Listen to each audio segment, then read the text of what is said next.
Okay, let's jump right in. Today we are taking a deep dive into how we actually frame knowledge. We're tackling this fundamental cognitive paradox. Why does getting really sharp on one thing sometimes feel like it makes us miss, the bigger picture?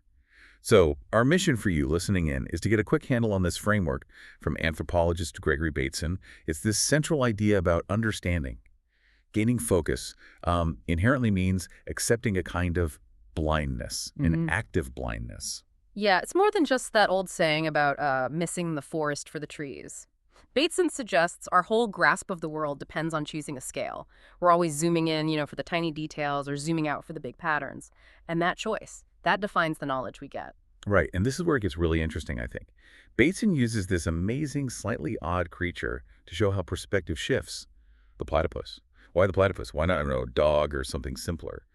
Because the platypus is such a fantastic example of something that just, well, it resists easy classification, doesn't it? It's a mammal, but it lays eggs. It's got venom, a duckbill. It's sort of nature's symbol for where our usual context, our boxes, kind of break down. Bateson used it to show how the context, the rules we use to understand something changes completely depending on the scale we choose. Okay, let's break down those scales then. If you zoom in on its fur, like really close, you see maximum difference, right? Every single hair strand is unique. It's all micro-level facts, sort of chaotic data points. Exactly, pure variation. But then shift your view, adopt a system-level perspective. You zoom out, and suddenly all that detail just vanishes. The platypus becomes a single uniform thing. Zoom out even further, and it's maybe just a representative of the species Ornithorhynchus anatinus, or, just one moving part in a whole ecosystem.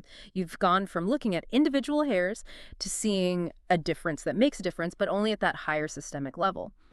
But that sounds kind of restrictive. If I'm trying to get a really holistic understanding of something, say I'm doing strategic planning, shouldn't I be able to hold the detail, the tactic, and the big mission goal in my head at the same time? Well, that's Bateson's core insight, really. You can't, not truly simultaneously. You can definitely move between perspectives.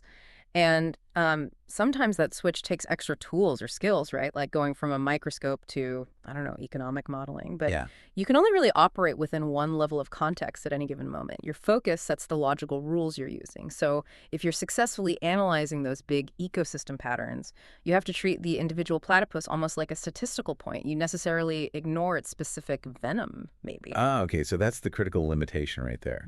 If the unique hair is the micro detail and the ecosystem is the mission, every time we choose to focus on that detail, zoom right in. We have to willingly, actively stop applying the context of the mission, the zoomed out view. We emphasize one scale by definition, ignoring data that's only relevant at other scales. Exactly. And what's fascinating is that the knowledge, the insights you get zoomed in are often totally useless or even misleading at the systemic level. And vice versa. Understanding context, then, means constantly managing that tension. You have to acknowledge that to get depth in one area, you accept a certain blindness elsewhere. So, okay, wrapping this up, what does this mean for you, for the knowledge you're seeking day to day? The key takeaway isn't don't zoom in. It's more like be really aware of what you've chosen not to see because of where your focus is right now. Which leaves us with a pretty important question for you to mull over. Think about the knowledge you rely on every day. What are you really, really zoomed in on right at this moment? Maybe a budget line, a specific project task, a key relationship. And then ask yourself, what crucial, wider context, the ecosystem view might you be automatically, necessarily ignoring because you're so intensely focused?